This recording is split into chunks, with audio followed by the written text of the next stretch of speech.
So this might be maybe one of the more controversial subjects I've ever attempted to tackle.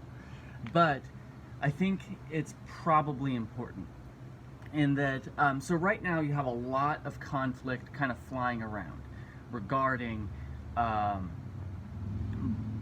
Black Lives Matter and All Lives Matter and Blue Lives Matter. And it seems to me that right now I just want to address the All Lives Matter sentiment. The idea that all lives matter to everyone intrinsically, or that they should matter, all lives. Because the reason is I came across something where, people just share stuff, right? But it said that pedophiles lives don't matter, thus all lives matter is false. And I've been thinking about that, and I'm not really sure if it's true or false. And the more I think about it, the more I've been kind of puzzling over it.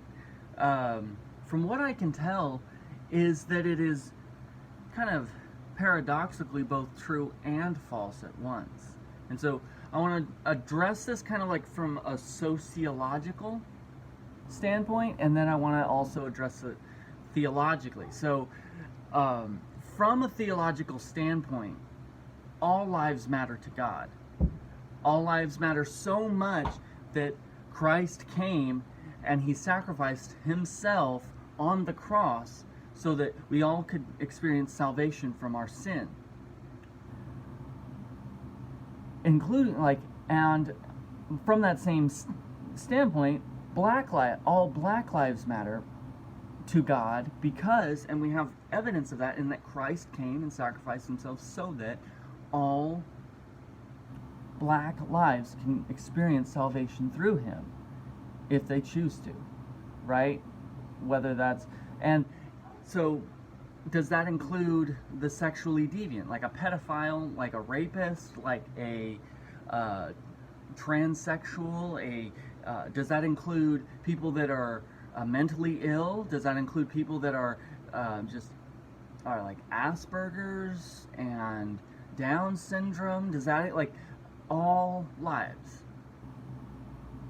lives matter to God theologically, and as a result, all lives should matter to the church. And if you look throughout human history, it's not a popular or a common, I guess you could say, focus in historical studies, but the people that have led the way in terms of treating and creating spaces for the mentally ill, and that have acted as the shelter in society for the disenfranchised, and have granted space for the downtrodden, the oppressed in society, that have created roads for development and strengthening as peoples, has been the Christian church. And while obviously not everyone has been on board with that, the overwhelmingly predominant basic posture of the Christian church, doctrinally, theologically, and orthopraxically, has been that we have granted more rights and more freedoms and more safety to every disenfranchised group, whether that's fighting for abolition, fighting for women's suffrage, fighting, all of that. However, we have always struggled in terms of how to address, how to respond to sexual sin, including adultery, including divorce, including homosexuality. We've always struggled with that. And there's a lot of organizations that would call themselves Christian churches, but that have, instead of fighting the Christian fight and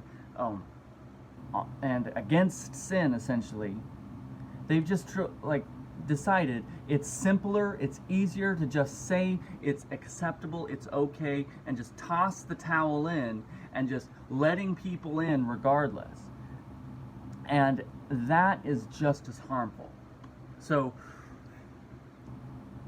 we have always struggled in terms of how do we respond to someone. Let's say if a person who is a convicted pedophile that's been paroled comes to your church, how do you respond to that?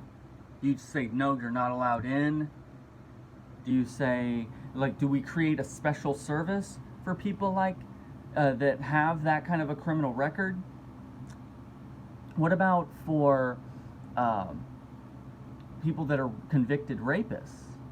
If they come out, they come into your church, or let's say not even convicted, let's say somebody confesses having raped someone, how does that change how your church should approach them? How does that, like, how do we respond? And quite frankly, there isn't a single Christian leader that I'm aware of that has answers for those questions. In fact, from what I found, a lot of the published Christian leaders that I'm aware of, they'll just say, well, you've got to figure it out. Like, they just shift the responsibility back onto you without giving you any real tools or assistance in figuring it out. And I think that that has done just as much damage as simply the not knowing.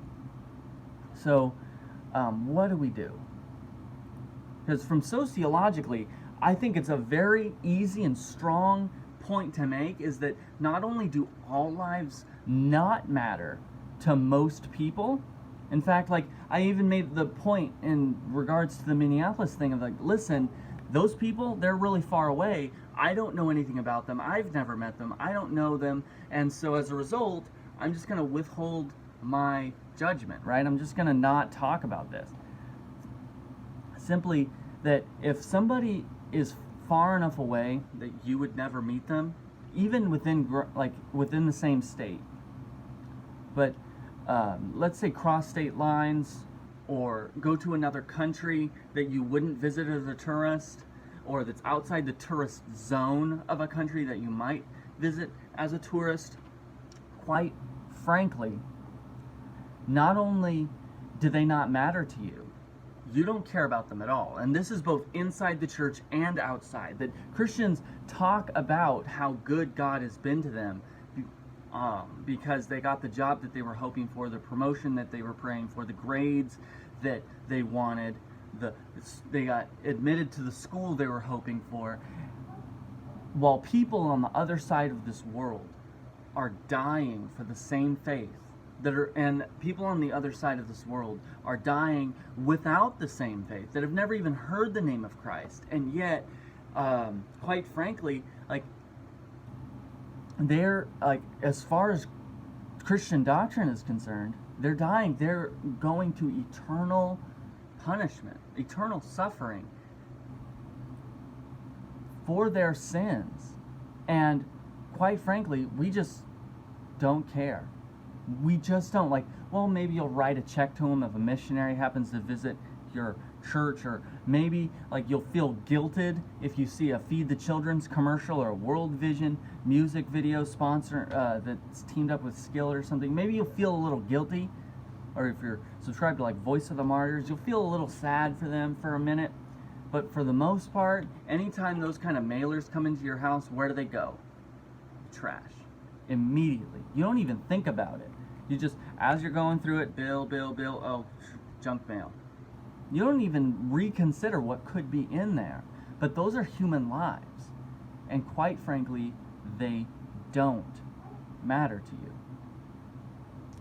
And that's not just a Christian problem, it's worldwide, of that if, quite frankly, if a group of people, a demographic of individuals doesn't fit your societal or political goal, they don't matter to you either. You're more than willing to sacrifice their liberties, freedoms, their sense of comfort, their sense of fulfillment in society, their welcomeness in society, in order to forward whatever your ideal is. And you think often that your ideal is so righteous that by forcing your will upon them that they'll be better off. But most of the time, anytime that idea is brought practically into fruition, the only thing that results is suffering.